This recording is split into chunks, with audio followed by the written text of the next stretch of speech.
it's not, because he was part of the group, some of whose members did go off and kill people. And I said, sorry, I'm not talking to you privately.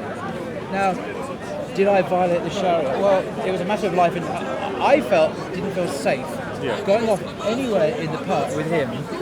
He may have a knife, I don't know. I saw him as a potentially dangerous human being, I still do. Content over everything! But even more so now, because now I know more about him. So I asked him in camp, I didn't accuse him, I said, do you support Islamic State? I want to put information out. But the condemnation I've got from Muslims has been so loud and so powerful that it knocked me off my perch. Sure. Because when better Muslims than I'd ever been, and more knowledgeable people were telling me that what I'd done was very wrong, based on hadith, not just on emotions, I thought, okay, if they're right, I disagree with Muhammad, because I think what I did was right. Or based on my own upbringing as an Englishman, I have my own values here. You don't kill innocent people. You speak out against injustice when the public safety is at risk, and so on. I had to stop thinking as a Muslim when I was a Muslim to deal with Muslims. Because if I'd agreed with all these people, I would have violated my conscience. And I would have left Islam. And ultimately, what happened was 2 or 3 weeks ago, another brother who I had a lot of time for, I never talked about it, he came up to me and mentioned the subject, and he said what I'd done was wrong. And I was so triggered by that, I said, well, I don't, and he mentioned hadith, I'm not a Muslim, I disagree with Muhammad. Now, if a Muslim says disagree with Muhammad, how's that sound? No, I agree. It doesn't sound right. No. And I realised I was no longer a Muslim. I cannot be part of a religion. See, I'm being triggered now. I cannot be part of a religion where this sort of activity is covered over in the name of some pious crap. I walk away from that. I just want nothing to do with it. Okay. Yeah? And I've been triggered now. I mustn't be triggered because it gets me angry.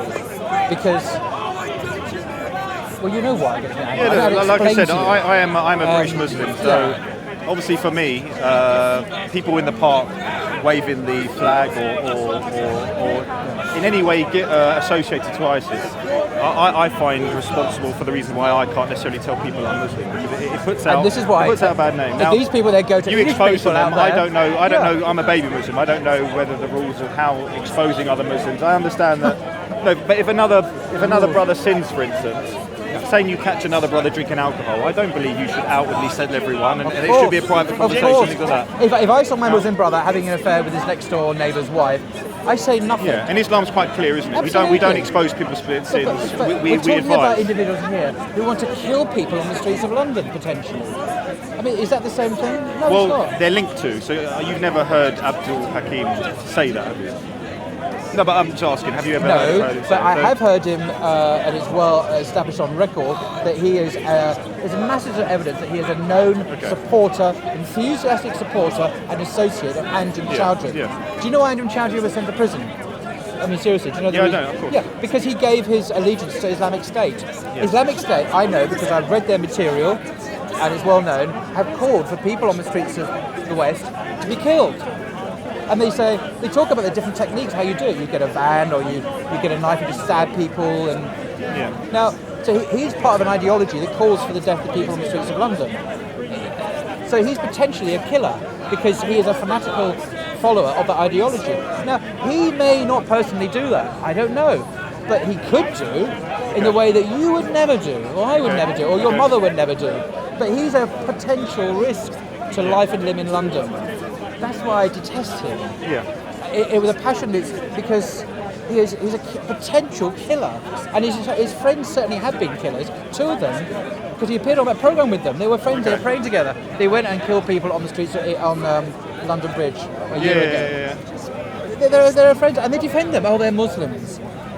They're not. They're scum. I mean, that's being polite. Other words I could use. These people are evil. So and may they rot in hell. That's all I can say about your them. motive behind exposing them publicly is to show people, well, this is not, they're not part of you. No, partly. No. What happened was, that individual came down here many months ago. Are you filming this? That's okay. I don't mind being filmed. Do you mind being filmed?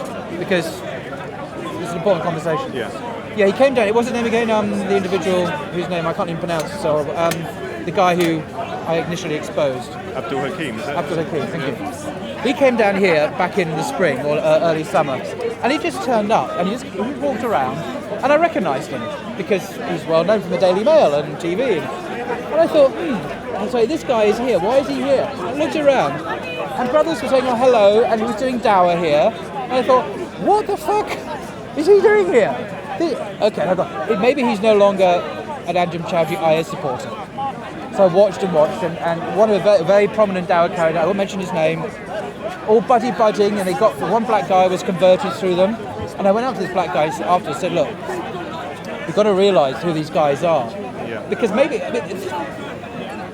he was being recruited into an ideology. It wasn't just La ilaha illallah, it was that plus jihadi ideology. That's how people become like them, yeah? Okay. And he said, oh, don't worry about it, brother, they're just good Muslims, they're just introducing me to Islam. I said, oh, okay.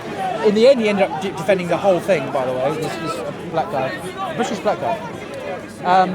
So a couple of weeks passed, and he was still coming here, and nothing was happening. And I thought, don't people realise who this guy is? And I thought, I've got to do something. What can I do? I just can't. So I thought, right. In those days, people wanted to film me. I know he's filming me, but I've been disfellowshipped by most people down here. So I said to one time, come with me. I'm going to confront this guy and ask him if he still supports Islamic. Maybe he doesn't. Maybe he had just come out of prison. Maybe now he's a Sufi. Who knows? So I went up to him and asked him. You can see it on YouTube. And he gave such a lawyer's answer. He dissembled. In other words, he equivocated, he avoided answering a question directly. And I thought, really? So any normal person, when asked if they were associated with a terrorist organisation, would say, no. You're not saying no, you're not saying yes, you're not saying anything. What does that tell me? It tells me you do support them. That was the conclusion I drew. Okay. And I was right. Okay. So that was the first... that's when the shit hit the fan for me. I got such blowback from Muslims. Why are you saying this about him? Where's your proof? Where's your evidence? I say, well, Google his name. You know, it's all over the bloody place. Okay. Channel 4 have a whole bloody programme about it, which on the programme. Yeah. And what were you expecting other brothers to do? Were you expecting them to support you? Yes. But were you expecting to also expose as well and join in that, or... Because most brothers, and me included, I guess what I do is I just don't associate myself with them in the park. I don't. When I stay away. I don't necessarily okay. want to create a rift and. Indeed. Well, that's your. There's an argument whether or not it's complicit. Actually, if you don't expose them, are you complicit in their activity? Yeah. Seriously, morally. Yeah. So I would question that your non-action. Actually. Yeah. Well, I think for my position is I don't know 100%. You may know more than I do. I don't know whether the people you're in question are actually supporters of them. We can Google it now. We can Google it on my iPhone. Seriously, it's public knowledge. This guy, but I now know because I'm involved with. Well, I'm not going to say any more on camera, but I now know morally certain that they are because I now have reliable sources of information, which are not from people down here. There's no doubt that they're involved, and they're heavily monitored and surveyed by the relevant authorities. Thank God. Yeah. But it wasn't just him. Other people started to come as well, who were known associates of Anjem Choudhury. Yeah. And then, when no one else spoke, I got a bit worried. Why? I went to... Okay, Mansour and I have just shaken hands, by the way, so I'm not going to say anything negative. But I went to various people, and there was no response. They didn't want to get involved. Ultimately, one or two others did. To their credit, Ali Dawah gave his 2 penny worth. A guy called Sheikh Mohammed, who's here today, he had a go as well. And one of the brothers, Shamsi, who's one of the Salafi brothers, excellent chap, he had a go. I mean, refuting them Islamically with arguments and evidences from the Sunnah and the Quran and the Sirah. I did an excellent job. It was fleeting, but they did it. There was a momentum that we were actually resisting and dealing with these guys seriously. And over time, I would say about 5 or 6 known Anjem Choudhury supporters have been here. I can see 2 of them here now, who are still coming here. Several of them have been banned by the police for various reasons. One of them went to prison. The guy we just mentioned got sent off to prison again. He's in and out of prison all the time. But be under no illusion, and the police are under no illusion, that these are dangerous people. I don't mean morally dangerous, I don't mean theologically dangerous, I mean dangerous in the sense of life and limb to the general public. And we must not be at ease with them down here. We must not just ignore them, we must be more robust than that. Yes. And good people who I thought were good people, who you know, have denounced me, and these are otherwise decent people, and it's caused so much bad blood, and it's caused me to question my faith. And briefly, I left Islam because of it. I had a very triggering experience several weeks ago when I was told by someone I'd not spoken to before, who came and condemned me, and I thought, fuck this, I'm sorry. Goodbye. Now, that was an emotional reaction. And I think that's why I wanted to speak to you now, because my understanding is, from what I've seen in your videos, you understand the scripture very well, you're very strong on your Islamic belief. So the actions of Muslims, how that relates to you actually then leaving Islam.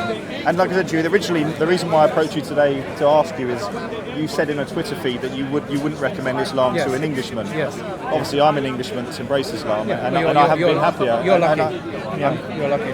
What do you mean by that? Well, you've not been put off. I think the. What would give me an example of something that put me off? Because maybe I have experienced it, but it hasn't. It is what it is. I'll give you an example. I think it's Mohammed Tawhid was just over here a number of months ago, and he was condemning Christmas and saying Christmas is haram. I saw that. Now, for the great English public out and I there, don't agree with that. No, I know you don't. Yeah. But I don't know you don't. But the point is, the way that's going to be received in the home shires, should they ever have the misfortune to see it, I guarantee you one thing: no one's going to become a Muslim because of that. Exactly. Let me clarify. I don't agree with Christmas, but I don't think someone needs to stand up in a public place and do what. I'm not saying you should follow Christmas. That's not my argument. Inevitably, people would twist what I have to say. No, the way he spoke about an English or British tradition in this country, in the derogatory, condemnatory way he did, certainly sets up the polarity, us and them. Sure. Us, we're the Muslims, and we're not English, and then the English people who will feel threatened by that language, that outspoken, condemnatory, vicious language about their customers. That's not how we should do Dawah. Agree. We should speak people with respect. I don't mean to patronise, but I'm not following Mohammed Tawhid. I'm following the Prophet, peace be upon him. So regardless of what I see here, okay, go on. That's my point. I'm not talking about Prophet Muhammad. I'm talking about this Muhammad. Yes, I know. So you asked me why I would. These were or are some of the most prominent Dawah carriers, and they communicate Islam to the wider public. And most people would be turned off by that. They would see that as repulsive. Sometimes Islam, as is expressed publicly, is so culturally identified with particular minorities, be they Pakistani or Afghani, whatever, where their culture and the religion is one, that it's very hard for English people to relate to it. They don't. So give me an example. This will be very offensive, so I apologise, but it won't necessarily be offensive. But okay, many Muslims down here would talk to an English person like this: "Salam alaikum." Okay. No, an English person. No, imagine Mrs. Smith, who's living in the home counties. Salam. We wouldn't shake her hand. Salam. Okay, what does that mean? No idea. Whenever he mentioned the Prophet, he would say, peace be upon you, or say in Arabic. Whenever he mentioned God, he would say Allah, subhanahu wa ta'ala. And he'd be heavily laced with Arabic. No idea what's been said. So they're not even speaking English. So you're referring to a non-Muslim coming in, someone would say Salam alaikum to them. Okay. Yeah. It didn't happen to me before I was. No, fine. No, but the way they speak about Muhammad, I saw it here earlier on. Someone was talking to an English person. There was actually an English person here earlier on, the way they lace the word Muhammad and the word God with appropriate. I don't know if I'd be too bothered if someone said to me Salam alaikum as a non-Muslim. You're as not. a non-Muslim, but you're not. But I know that will create an artificial cultural division between the hearer and the da'i. Okay. And also the harshness and the assumption that English people out there are Christians. 99% of them are very few are. Christian country. So they go, well, do you believe Jesus is God? Who? This is not a Christian country. Yes. And so on and so on and so on. And it's also the ignorance, the total ignorance, as I see it usually, of English history, English politics, English literature. So much to do with our history and our culture. It's just absent. Now you say it's not their fault, okay, but there is that lack there. That there isn't that connection, because if you speak to when I said no, I'm talking about the educated English people out there, people who are lawyers, people who are doctors, people who are teachers. We're not speaking their language. I actually can speak their language. I don't just mean the words. I can relate intellectually to them, and I can reference stuff. It's not fair to say, well, an Afghan immigrant here who's recently doing that, he's not going to be able to do that. Sure. But that's the problem, though, that we're not literate in the culture that we are giving Dawah to. I'll give an example.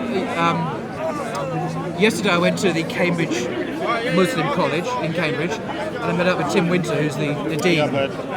He's also an academic at Cambridge University, a friend of mine. And what that college do, every year they take 100 imams and they put them through a diploma course at the Cambridge Muslim College. Now these are imams who've already done a course on usul fiqh, or on Sharia basically. But this diploma is about them understanding the cultural context of their work as a dawah, as an imam in mosques in Britain. So it's thinking outside of Luton, basically. The outside of Luton are the great English unwashed. And what does it mean to be English? About English history, about kings and queens, about gender relations. How do we think? What is our humour? All this stuff. Most of these imams are not going to know about it, not because they're bad people, because they just don't know. And for them to go into mosques and so on around the country and not know anything about the culture is a real problem. Are you talking about Muslims that are born here in this country then? Because they must have come up through the schooling, they would have learned history. Would you not say most of them embrace this country and see themselves as British? I don't see the problem. I don't know the detailed background, but I know that the imams that they train there are largely either first generation immigrants or second generation. You still don't know about the English people, rather than just about their local neighbours in Newham. So what the college there is doing is really excellent, and they're addressing a real problem. And would you say that English people make a good effort to see other people's history? It's a different subject. No. Yeah, but it's no, I know. The thing is, when I became a Muslim in a helpful but unhelpful way, I came in contact with the works of Guy Eaton, who happens to be an English, exactly. Well, he's an English diplomat who died a couple of years ago. Hello, Mum. And he's written books which have been very, very successful in converting English people to Islam. And his most popular work is called Islam, the Destiny of Man. He wrote another book called Remembering God, and he's written other books as well. He died a couple of years ago, and he worked actually at Regent's Park Mosque for some time. He was a diplomat in Jamaica. Now, he's a Sufi but traditional Muslim, and I read his stuff and it bowled me over and I became a Muslim. Okay. But I didn't come into the usual route that many other people come, which is to on a more street level, where you come in contact with Ali Dawah or Zakir Naik. I didn't know these people. I came through quite a rarefied form of Islam. It's very cultured and equally comfortable with referencing Shakespeare as Rumi or both sides of the cultural divide. And it's only over time I discovered, who are these people, these Muslims, who are they? And they were quite different from Guy Eaton, who was actually an upper-class English aristocrat, even worse. So I had to get to know non-English people, and I did, and that was great. I enjoyed that a lot. But I think maybe I took it too easy, that English people and, say, Pakistani people can understand each other just like that. I think that's not true. Okay. There can be misunderstandings, and I assume they no longer existed because we had Islam in common. I think that was a mistake. There are misunderstandings. Think about the gay issue as well, which causes problems with them because they're not kind of seeing it from an English point of view. I can see how culturally that would be an issue. Yeah. So it did cause problems, and they misunderstood. Well, some of them do anyway. Yeah. So I would know. I still think we've got a long, long way to go. The Ummah has a long way to go to communicate Islam in a non-cultural way to English people. At the moment, it's culture and Islam. And the thing is, I like everything you're saying. I guess the issue is saying, like I say, I'm not here to cause an issue. So we've talked about exposing other brothers in the park because they're giving Islam a bad name, and perhaps, to me, maybe they are giving English people a bad representation of. Now, the only people I've exposed, and I will continue to do so, are those who are potentially killers. Yeah, fine. Literally, not metaphorically. Yeah, fine. That's it. I'm not in the business of exposing anyone. It's not my business. What is an Old Testament verse when Solomon is worshipped? His worship as king and god. The 2 Chronicles. Well, it's 2 Chronicles 29, as 1 Chronicles chapter 29, the end of the chapter. Plus also Psalm 45, the king is worshipped as God. Anyway. So look, you've done that, and I understand. And for me, obviously, we want to give Islam a good name to British people, don't we? Me and you, as British viewers. The thing is, you've said on Twitter that you don't recommend Islam to an Englishman. So obviously to me when I read that, that's very damaging. So what you've actually done, and I don't know if you take that back or you haven't yet explained to me why me as an Englishman Islam is something bad for me, other than you see other Muslims behaving badly, or culturally there are some differences. Put it this way. We're following Islam. We're not. Whether somebody's Pakistani, Indian, we have differences. It's not as simple as that. I think I would say when I'm a Muslim down here and elsewhere. Do you still agree with your comment? Let me explain. And I'm told by people who I look up to, and I'm not going to mention names because it's no longer appropriate. I might have done before, but I'm not going to mention them. People I look up to who are generally more knowledgeable than I am about the Quran and the Hadith and, the Sharia, beg your pardon. And they tell me that I'm wrong. And they tell me in large numbers that I'm wrong.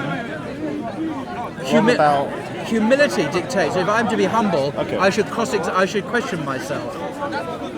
And I honestly could not see that what I had done was wrong. I just couldn't see it.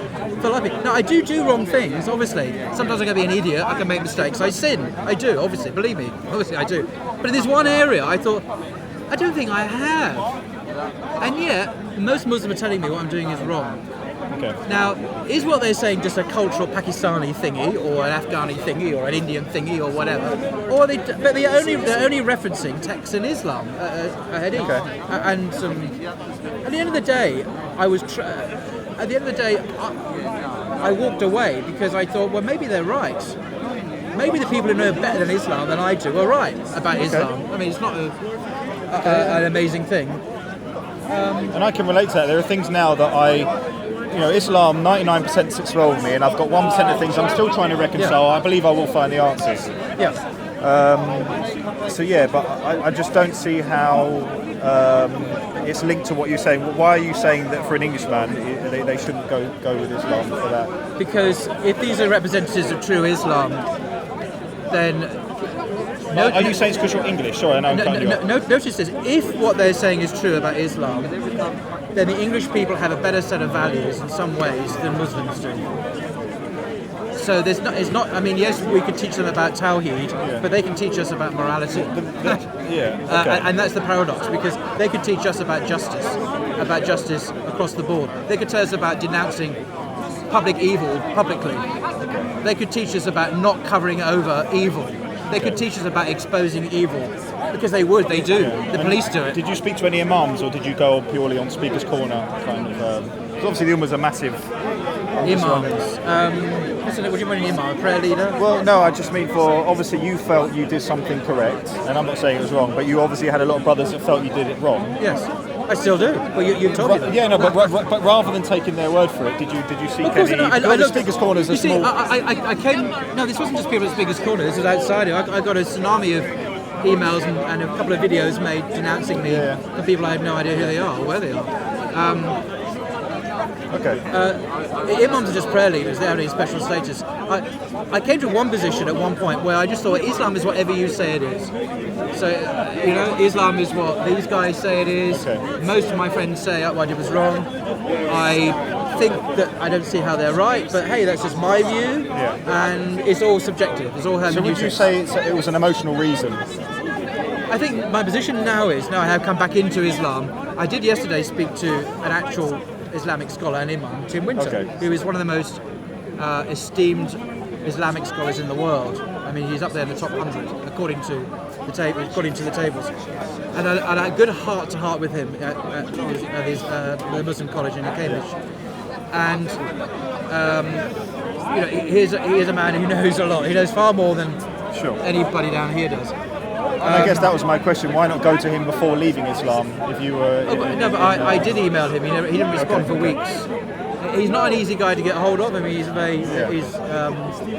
very sought-after man. He did respond last week. I did email him. And I trust what he says. He said a lot of what we've just discussed, I discussed with him, and he was fully understanding, as you are, because we're all English. We understand these issues. I don't have to labour the point. Of course, you get it. You get it. Yeah, look, I don't want Islam and my Islam to be linked with ISIS either. Like I said, it's hard for me to tell people when it is. But it's not just ISIS. He says, here's an English. He doesn't hang around in these small communities of Pakistanis or Afghanis or Bangladesh. He doesn't hang around. He goes back to Cambridge. He's got his own life. Sure. Because he's not part of that. He's not part of that culture and religious kind of thing at all. I mean, he assured me that, as a minority of Muslims had always been telling me, by the way, it's not as if every Muslim had been condemning me, there was always a minority who didn't. So the Quran says do justice even if it's against your own self, your own family, your own tribe, whatever, paraphrasing. The Quran is absolutely clear that justice should be universal. Right, so like I said, I've approached you today because I came to ask you because firstly the Englishman comment, and obviously I respected a lot the Dawah you did before. That's why when I saw it, I was very surprised. It's good to get your perspective on it. I think I'm a lot more chastened now than I was. And, the other thing I would like to say. I mean, you mentioned all these people they still think what I did was wrong. Well, I mean, I think, I'm thinking, you idiots! Don't you get it? What you're doing is so wrong. For me, when I saw all your Twitter feeds and things coming out like that, there were things I thought is why is Paul Williams publicly doing this? Why are you doing what? Leaving Islam publicly, Right. like making a statement about it? Why is he doing that? I don't think you needed to do that. And two, why is he then saying that damaging Islam by when I say damaging Islam, by you, a white revert, saying an Englishman, Islam isn't for you. That is a statement that for me I read and I think that is I don't read that, and I don't think anything you've said today has really convinced me that Islam isn't for me, other than maybe that there may be some Muslims that disagree with me or correct me if I'm wrong. I keep on going back to this point that when my elders and betters who know Islam a lot better than me tell me over and over and over that I'm wrong and don't talk to me and it won't even have anything to do with me anymore, such as my crime. The crime being of denouncing people who will possibly kill other people on the streets. I mean, this has an effect on me. And these people used to be my very close friends. So there's a personal thing to this. And this has been ongoing. It's not just, it just happened on June the 21st at 5 in the afternoon. It's consistently. And I'll be honest with you, like I said to you before, whether it's right or wrong that you did it, when I saw you doing it, I actually saw the good in it. I thought, it's good that somebody's exposing people in the park that may be linked to the religion. Do you know what Tim Winter said to me? He said, when you did that, he said, now I know you've done that. He said to me, my estimation of you, Paul, has gone up and up and up. He went like that. Therefore, you did have support out there. Maybe you had. Well, this was yesterday, by the way. Okay. This wasn't 2 months ago. It was literally yesterday morning in Cambridge. So, So why did you need to make a statement of leaving Islam? Why did it have to be? I was pissed off. Okay, and do you think that's the right? Do you think that's the right? I think when I got a bit of time, look, people need to know this is a problem. Actually, maybe I should, maybe I shouldn't. I mean, as I'm now back in the fold, I regret making that. I suppose I should say that. But people need to know it's a problem. I mean, we are not. It seems to me that many Muslims that I know are not good at confronting. Is it not a duty in Islam that we uphold the good and that we rebuke or deal with the evil? But that's not what we're doing. We're covering up the evil and calling those who expose it. When I mean evil, I don't mean I had adulterous relationship with my wife. Yeah, no, I know. I mean supporting ideology that's calling for the death of Muslims and others on the streets of London. That's all. That's the only exposing I'm doing. I don't care what they may be bad to their wives, they may be corrupt, they may be. I don't care. It's none of my business. But when they adopt an ideology that calls for the death of people on the streets of London, and they have been killing people on the streets of London, as 2 of these associates did last year, and no one says anything. We're in trouble. It's a serious problem. And the only people who are really calling out were the far right down here. People like, name names like Steve and others. And I found myself in a common cause with them. They were calling out and they were saying, why aren't Muslims calling these people out? And then I did call them out. Oh great, but I'm the only one. But these people you're mentioning do kind of jump on the anti-Muslim agenda, don't they? They do. And I'm saying that as obviously I'm a Muslim, but to link up with people like Raj and Steve against Islam, not linking up, but even standing next to them going, yeah. To me, I made so two I think videos. I saw that. And I made thought, 2 videos with Raj. You know what they're about? One was about homophobia, and the other one was about mental illness. Okay. Those are the 2 videos I made with him. Do you have a problem with that? No, I don't have a problem with that. It just happens to be that Islamophobes in the far right are correct on some things. Yeah, I think I saw a video where you with Raj and he was kind of saying, "This is my boy," and there was something like that. I'm not his boy. No, but believe me, that's Raj being Raj. But I haven't made any videos with him since. But they're going to be attracted to you in a terms of, because if you're going against Islam, you're fitting there. So by doing it publicly, you're fitting their narrative and almost having the. That's my opinion. I don't agree. I think my position is more complicated than black and white. It's not Muslims good, far right bad. Some of the things the far right are saying are actually painfully true, and because we deny them, we give them life. We actually and give no them Muslim out there would deny that. They we do. need to get rid of terrorism. But your friends. The far right are. No, but your friends have told me, and I don't mention any names on the camera, but I know who some of your friends are, that I shouldn't have spoken out because it will give the far right more weapons to attack Muslims. And that was their argument. Don't speak out because it'll give them enough opportunity to attack Muslims. I'm thinking, no. Okay. This is much more serious than that.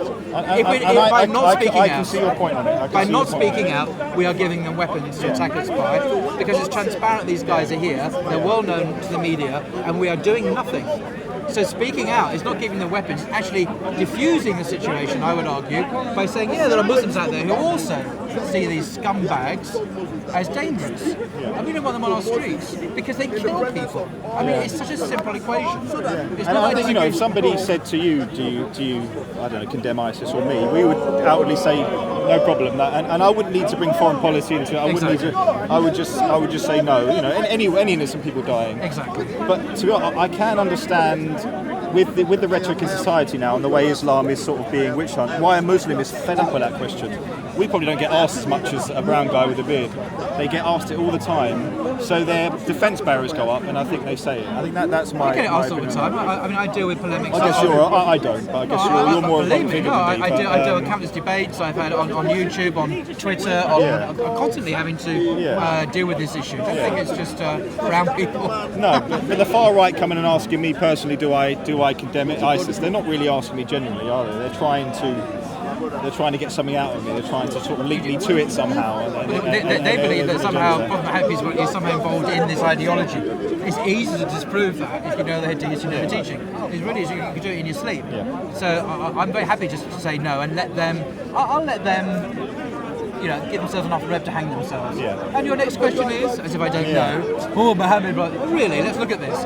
And of course they don't know anything, really. They've just got a few ideas, and you can easily refute them. Yeah.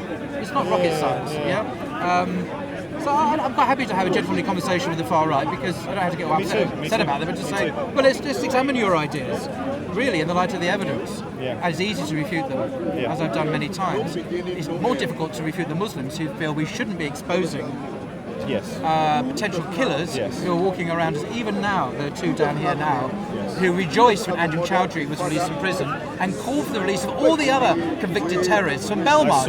It's on YouTube. Now, these are convicted killers, and they want them released on the streets of London. What? To kill again? Yeah. And I'm in agreement with you. I agree with you with that. Unbelievable. But can I just say, and I'm probably wrapping up soon, is that it's just not a reason for me to ever want to leave this religion of Islam.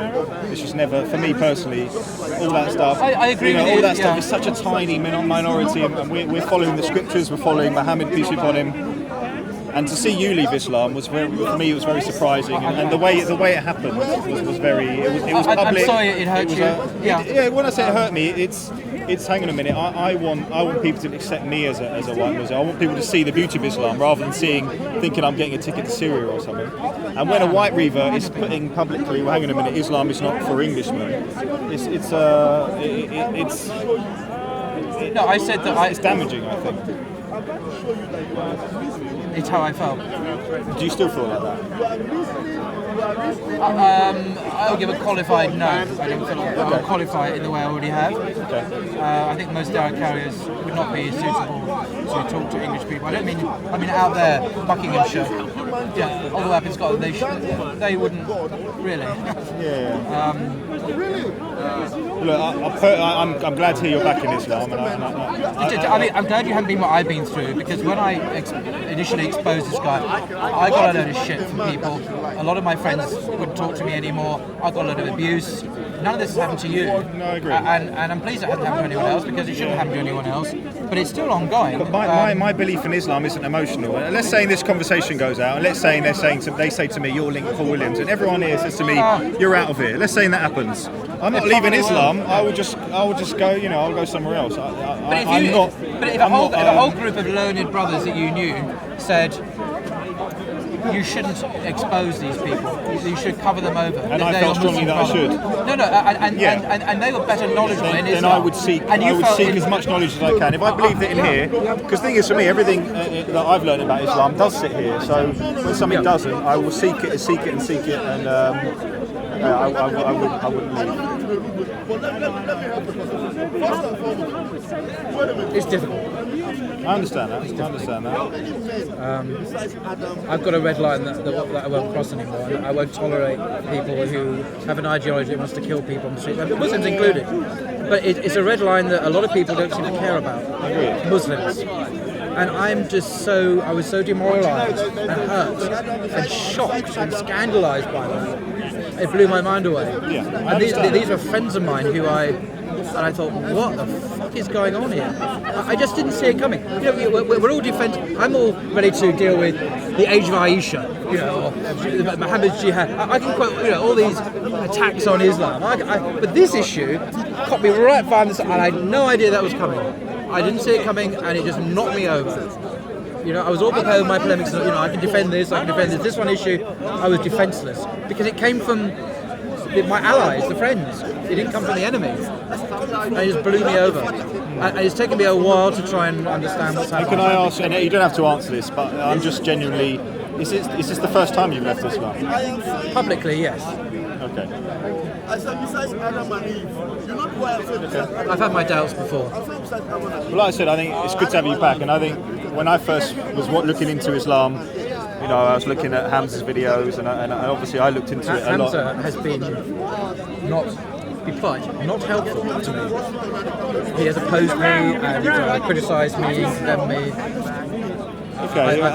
Privately, and I don't talk to him anymore because, you know, and this is what's hurtful. Yeah, look, I don't know the ins and outs. But well, you know the story. I mean, I know. I mean, there's no hidden. For me personally, Hamza's been amazing for me and supportive. I know he has. That, I know. I haven't got a bad word to say about Hamza. I'd have to ask him about that. Yeah. But he was one of those that, you know, didn't support, and I was very. And he but when you say didn't support, is it? Let's say you feel that you want to expose the people, but he feels the best way is to not. Because I don't see Hamza going and mixing with these people. No. Let's say his way of dealing with it is just getting on with his dawah and not getting involved in it. Yeah. What's wrong with that? Because I think that makes him complicit in evil. Okay. Do you not see that point? I made it earlier on because if we know that something bad is happening in front of us, and I'm just going to go by my business and carry on walking the dog and, you know, picking up my kids from school. You know, morally, that is complicit with the evil because you're not dealing with it. Islam calls, does it not, for the promotion of the good and the, what's the expression? I think to accuse brothers that are coming down here and doing Islam such a great service of being complicit with that is harsh. Is it true? But look, I take your point that we should be. What do you think about it? We should be disassociating ourselves with that. Publicly disassociating ourselves. I would. Why they are? I'm not going to go up to Bilal now or whoever you're mentioning and say, I don't have the need to do that. I don't mean you personally, but prominent dawah carriers have not done that, and on the contrary, they've attacked someone or not given support to someone who has done that. And that's caused problems. Okay, look, I haven't been up to them. I haven't confronted them. Am I complicit, or is it different because I'm not a dawah character? I don't know enough about that, but I think someone who knows about them, who's a prominent dawah character, and someone then criticises someone who has exposed them, then that becomes morally dubious because you're not just I'm getting on my life. You're actually inhibiting or preventing someone effectively confronting them, or you're criticising them, or you're causing them to doubt whether they should do that.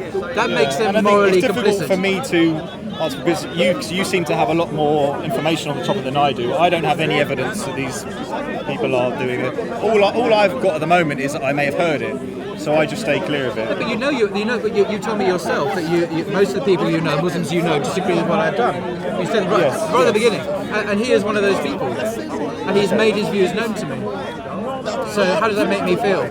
I take a difficult, dangerous. It actually personally put me at risk because if I'm publicly calling out people who are potentially terrorists, that puts me at risk physically. So I've been told. But I did that anyway.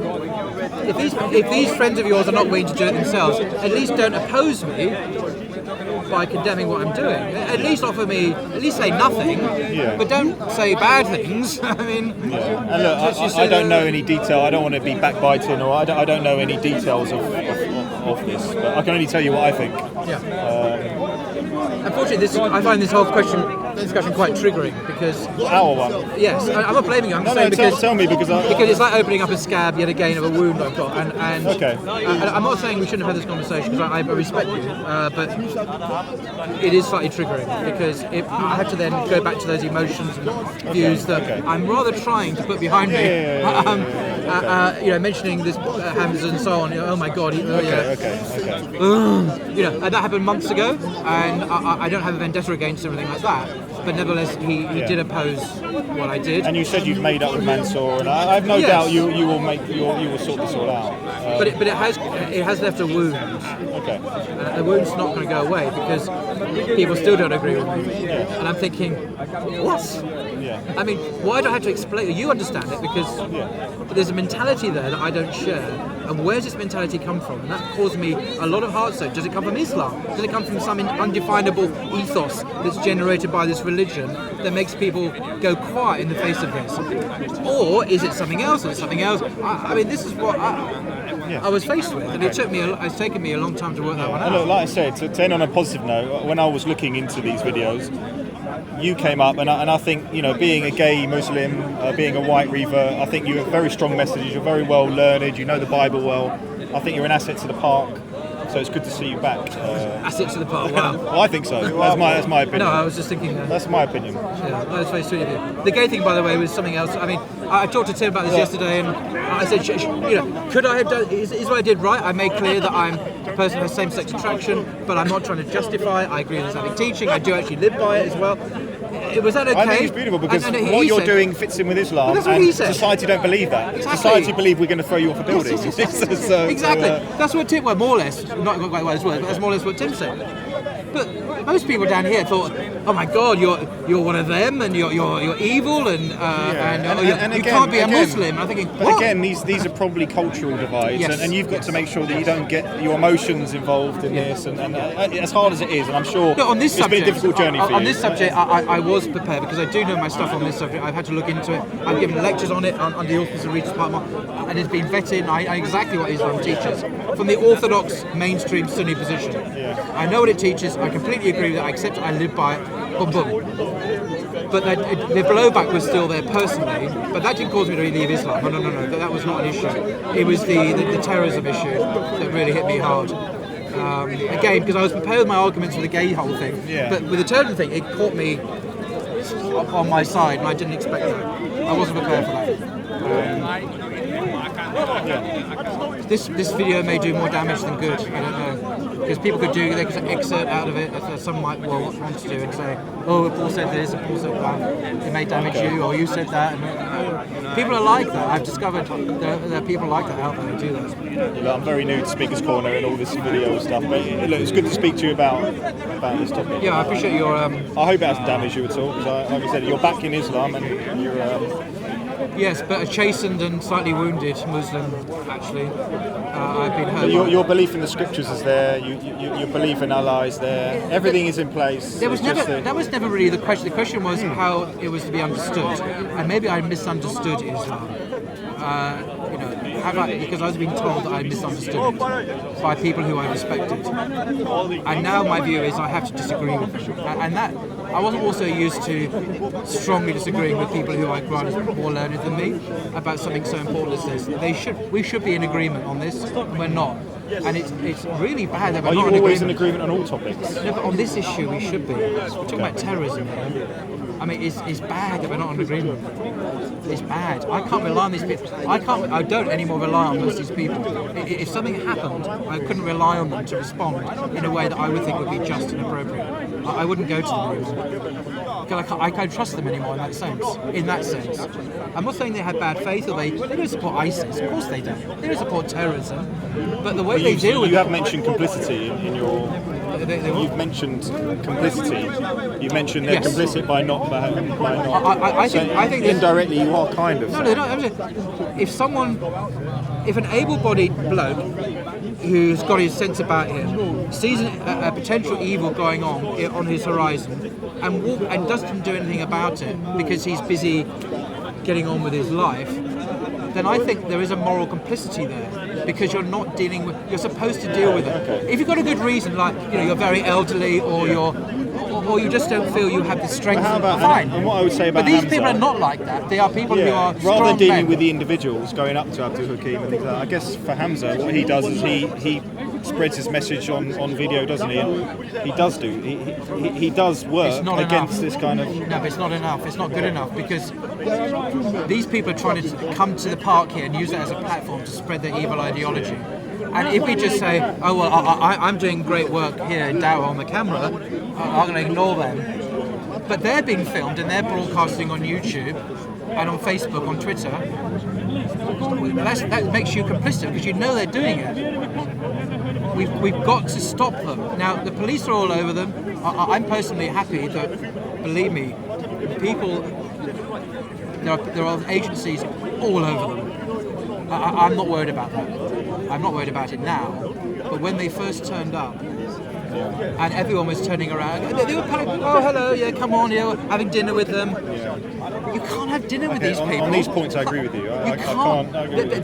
They're worse than child molesters. If you think paedophiles are bad, these are worse. These child molesters don't normally kill their children. These people have an ideology that kills people on the streets of London.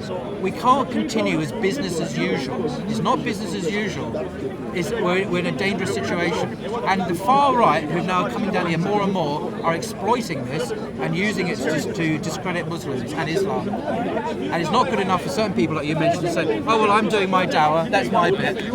Not good enough. Because that man also could deal with this issue. I think he doesn't deal with it because it would involve fitna, it would involve unpleasantness, it would involve controversy and antagonism or something. But that is a morally cowardly way of responding. It's a cowardly way of responding. And I feel angry at such people for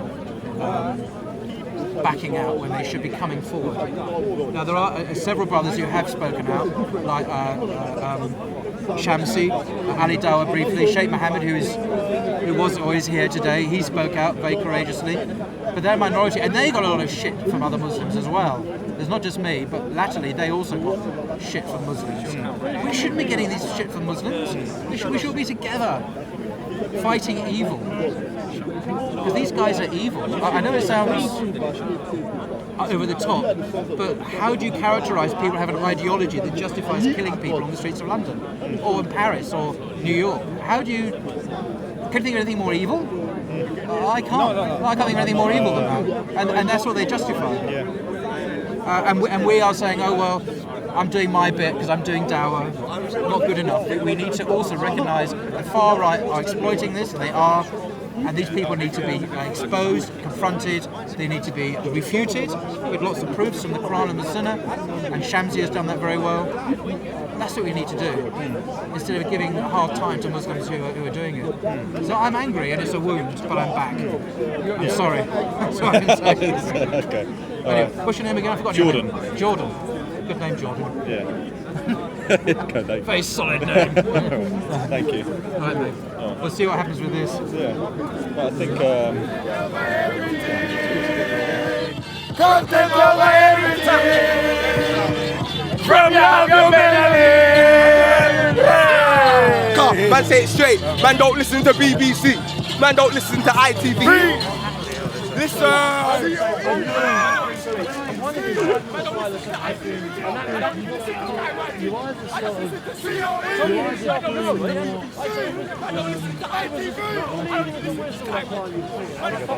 And again, I can't prove it, but I was too far away from that